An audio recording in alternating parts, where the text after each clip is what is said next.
So with that, let's open it up exactly on time to the second to the audience, and we'll pass around the microphone. If you would just raise your hand. All I'd ask is you can say who you are, but please make sure you ask a question instead of make a statement, and who you'd like addressed to.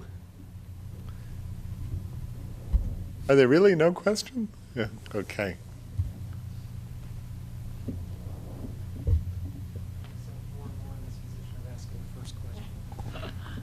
Adam Schaefer. I attend PACE, but I'm also an entrepreneur and really an independent consultant working with small companies of late. We brought up the issue of a business plan.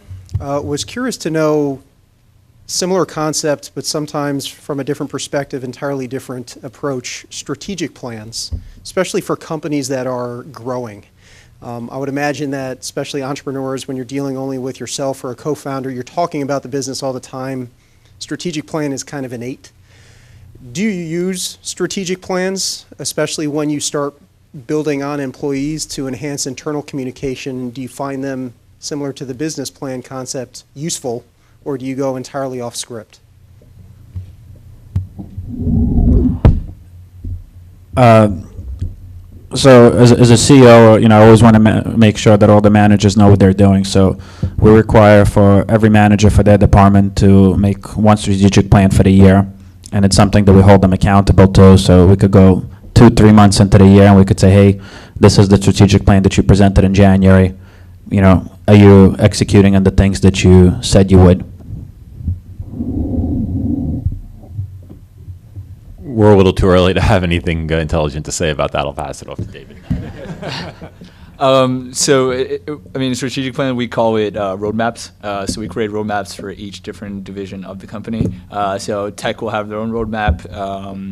Business development will have their own roadmap. Video will have their own roadmap, as well as content. And these roadmaps are usually on 3-month basis. So we don't do full year. We just do 3 month of what you would see yourself execute, your division executing within those 3 months.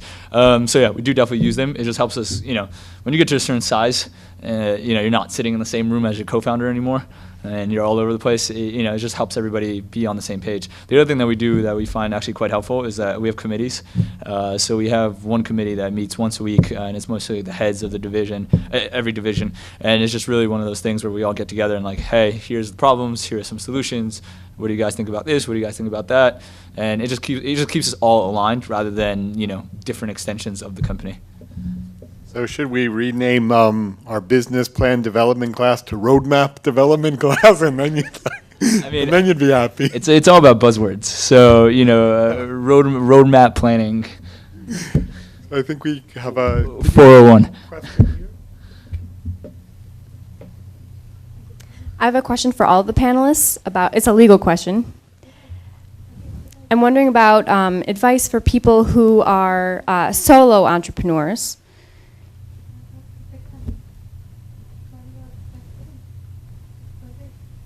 So for freelancers or consultants, maybe when it's a good time to become LLC, because here in New York State, you're required to publish to become LLC. So is it maybe better just to use a business model and grow and then become an LLC, or start off as an LLC and then hope to grow? And then how often do you use lawyers is my second question. So, the idea of entrepreneurship is, as I said earlier, it's much beyond just starting a high-growth company. As was mentioned, there's lifestyle businesses or smaller businesses, but also that idea of a solo professional, a contractor, and with the changing economy and the changing nature of work, more and more people are going to look to do freelance work or work on their own or form a very small business or do several part-time jobs, for example, contracting work. And one thing they may have to do is look to form a corporation. Obviously, the big advantage of a corporation is it limits your liability. The downside of a traditional corporation for a individual worker is that you face double taxation. The company had to pay tax, and then the individual had to pay tax when they took a distribution from the company. So basically, it's more of an IRS or a tax issue that they came up with things such as an S corporation. So your income flows directly onto your 1040 as individual income, and a more modern or a newer version of that S corporation is an LLC, a limited liability company. There's also things like LLPs, for professional corporations, like or a PC, professional corporation for like dentists or doctors or attorneys. Those requirements vary from state to state, so you'd have to look at New York's requirements. And there's several key components of them. So one is survivability, like if a partner dies, what happens to the corporation? There's implications if there's foreign owners, because they're not paying taxes, individual citizens, so they couldn't be. There's limits on the number of investors. There's voting rights. There's spreading losses. So I'm not a lawyer, but just to partially answer the question and to introduce the subject, it's a matter of limiting liability, of avoiding double taxation, and those structures have legal and tax implications. And when you get into things like LLCs or LLPs, that varies state to state, whereas a Chapter S corporation is a federal thing. So I would suggest finding a lawyer to ask specific questions about your specific concerns, because there's 8 or 9 key components that determine what's called the business structure. And you could get some free advice, some free pro bono advice. You could do some easy internet search. Well, I guess my question was about, do you start as an LLC or do you wait till later to become an LLC? Because I've heard different things from different people. So, and I'd like to know more about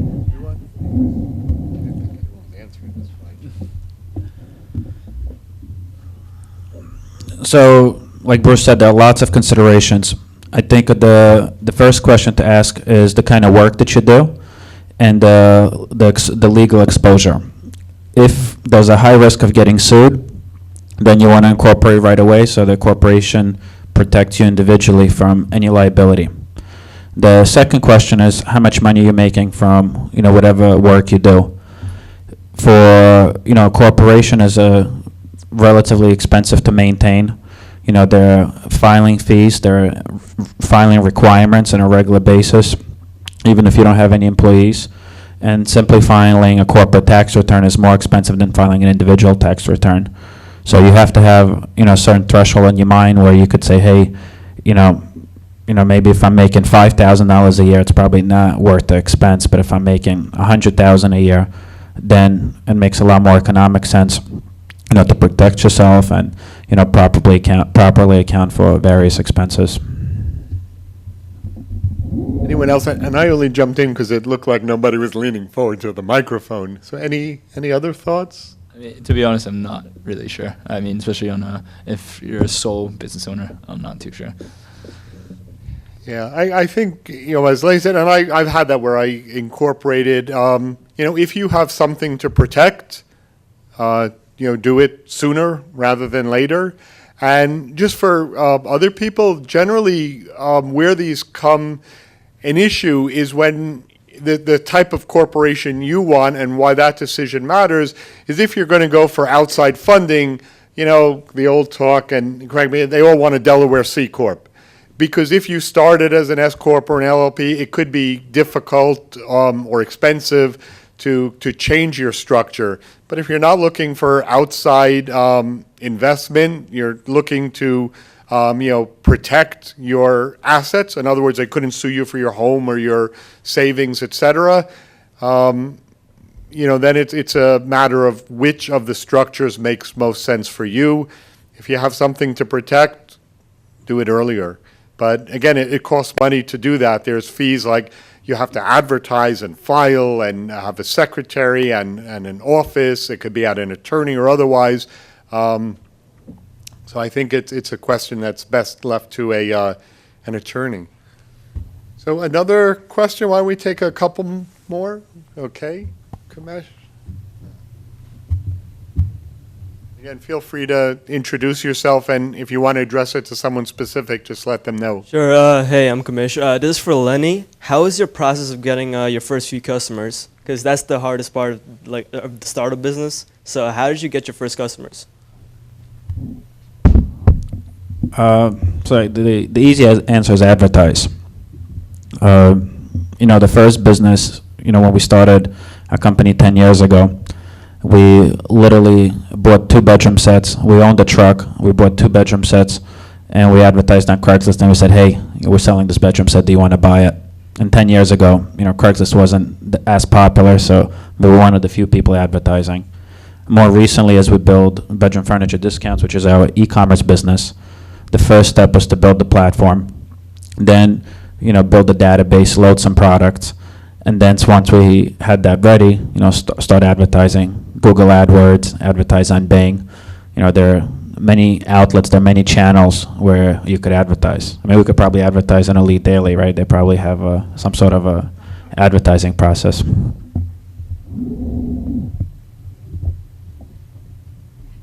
ahead, Matt. You have a question? Yeah, question. My name is Max, and I was wondering for you guys who started up companies, when you're on a budget, like you said, that there's a lot of people who you're not great at everything, and you need help with certain things to get your business going. How do you find people to work for you when you have no money to really pay them and you're just starting and stuff like that? Well, there's two ways you could go about it. If it's somebody that's going to be with you for a while, and it's somebody really talented that you need and obviously you can't pay, then you can set up some sort of advisory shares or, incentivize them with shares of the company and obviously vesting. The second way is, you just have to be a hustler, man. You have to, tell people, hey, I can't pay you for 60 days, if you do this service for me or something like that. Yeah, it's all about understanding, how immediate the services that you're getting and also when you have to pay for it. Because that's really the two questions you have to ask yourself. Is the service I'm getting worth it, and when can I possibly pay for it? And that's just really up to the way you negotiate with people and the way, people trust you. But the other answer is also, if it's somebody that's going to be around for a while, give them advisory shares, vest them, and all that stuff. So I think it depends a lot on the kind of person you're talking about. For professional services like lawyers, they're actually often willing to work for deferred compensation, which I didn't realize this, a couple of years ago. It's actually pretty cool. For bringing on people like, if you're bringing on some senior person or whatever who has lots of cash and is going to be, providing some consulting to the company, oftentimes they would love to get a little bit of equity, get their fingers involved in a little bit, and they're kind of happy for things like that. The bigger challenge in my experience is when you're trying to bring on, especially like an engineer. They usually don't have enough cash that they can work for just equity. And so they need to try to kind of balance something out and just, like David was saying, you can make promises about, look, we expect to have money by this and this date, and here's what we're going to do, and we're going to compensate you for the fact that we're not going to be able to pay you for 60 or 90 days or whatever. But ultimately, a lot of it is really just understanding the needs of the person you're trying to bring on and figure out, how can you work around those needs until you can better provide for them. Let me add something to this. Part of the skill of being an entrepreneur is knowing when you need the money and how to get it. Okay, so when you're starting out, you probably don't need a lot of money, so you're going to have to use your savings. And then there's what's called the friends and family round, where you go and ask your friends to invest in your company or your family, and you give them a share of equity. And that will keep you going for a while, and that you could pay some of the service providers who you don't want to bring in as equity holders or partners in your company. And then every so often then you're going to need more money, and then you go to approach an angel or somebody who's got more money, and so on and so forth. And that's how a company is built. So knowing when to get the money, when to start looking for money and go after it is part of your job description as an entrepreneur. Thank you. We have And it's also a little bit the role of the entrepreneur as a leader, a leader versus a manager, a leader, inspiring people. If you could communicate your vision and inspire people to, do things they otherwise, wouldn't have done, which could be, working on your business. So I think the idea of a leader and being able to communicate a vision is another important component of being an entrepreneur, at least for a scalable business. Do we have one or two more? Yep. Hi, my name is Emmanuel. I'm a current senior at Pace University. My question is actually for all the panelists. I wanted to know what, in your opinion, do you need to see, what kind of structural changes would you need to see in the economy to really incentivize more individuals to become entrepreneurs, to take that risk, as opposed to going to seek pride and looking for a regular job? Let me just repeat the question for the video camera, or if you'd like to, it's what kind of major structural changes do you think we need to see in the economy to really incentivize or move people from traditional jobs to really looking for entrepreneurial jobs? Did I say that correctly? Exactly, yes. Okay, thank you. So I'll take the first stab at it. I kind of have a theory about this. I think there's two things the economy can do. The first, it's New York actually just started this program called Startup NY.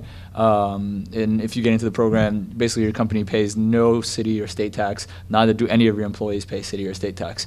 So it's really incentivizing the company. Obviously, you can't get away from paying federal tax because that's on a federal level. But it's really incentivizing people to start companies, knowing that they're not going to get these big taxes, and there's different ways, or your employees don't get taxed on it as much as they would if they work somewhere else. It's another incentive to bring them in. If they're making the same with you and making the same at somewhere else, it really comes down to the tax at that point. The other thing is, and I think really what the economy has to do is say, hey, anybody under 26 years old, we're not going to tax. This way, people who are coming out of school aren't under pressure of paying back their student loans or having to pay back any debt they got during college. And it gives them some time to really explore what else is out there, without having that pressure of making a payment on a loan and not defaulting and all that stuff. So I really think, that would probably be the greatest reform if they just said anybody under 26, we're not taxing. Whether they're an employee, an entrepreneur, whatever the hell they're doing, we're just not touching their money. I think it would give them a great head start. It's a head start that generations before us got, and we're not going to see Social Security. So why not, make the tables even for us? So I would say health insurance is a big one. Despite all the changes that have been going on with it lately, there's still a lot of problems. There's still a much stronger incentive. There's still a lot of incentives to get your health insurance through an employer rather than directly. And for people who are thinking of leaving an employer and doing a startup, one of the things, especially if they're a little older than 25 years old, is about the health care and mechanisms to give the same tax benefits to people who are buying healthcare individually that they would get through their business. I think that would help. Also, I agree completely with David's opinion about the taxes for young people and the New York program. I think that's great. I would also add to that, Georgia actually has some programs for when investors put money into early stage startups. It's any gains they make from it are taxed much less on the state level. And I think doing something like that on the national level would probably make a lot of sense too. Neat. I was going to say, so the Startup New York, actually, the executive director of that program is going to come and speak at PACE next month because we'd like to have that. Right now, it's only open to SUNY, State University of New York, and CUNY, City University of New York schools, but we're pushing to get private schools accepted, and they are, I think, going to allow up to 150,000 square feet in Manhattan. So we're going to look, hopefully, to create a space, and it's a 10-year tax exemption as well. And with the healthcare, just echo what Craig said, I see that, Obamacare is obviously a very politically charged thing. When it was introduced, I was interviewed by Computer World magazine, and the comments, I do a lot of press interviews, but that one got picked up by more outlets across the country. And the premise was that there are people at companies like IBM that want to create their startups, but are reluctant to go out because if, they get an illness, they could be dropped, or if a dependent has a pre-existing condition, they can't get health insurance. And this notion that startups are, all these young kids that don't think they need health insurance is wrong. There's more tech startups founded by people over 50 than under 25. The average age for a tech startup is 39 years old. And those people have families, and they're concerned about health insurance. So, I think that's both are very good points. And Carlos, you want to add something? Yeah. One more thing that I think is very important. Most entrepreneurs get discouraged when they go out looking for funding, and it's such a cumbersome process, right? So the availability of more funding sources would also help them kind of stay away from a full-time job and try entrepreneurship. There is an effort underway which is about to become, I believe it's a law, but it's not fully implemented, as crowdfunding as part of the Jobs Act. There's still some issues though with the SEC about whether there's some details to be worked out to become widely available. These are going to be websites where you can go and get funding from micro investors and start your company, even if you need small amounts, hopefully with very limited paperwork and bureaucracy, and so that should help the entrepreneurial ecosystem as a whole.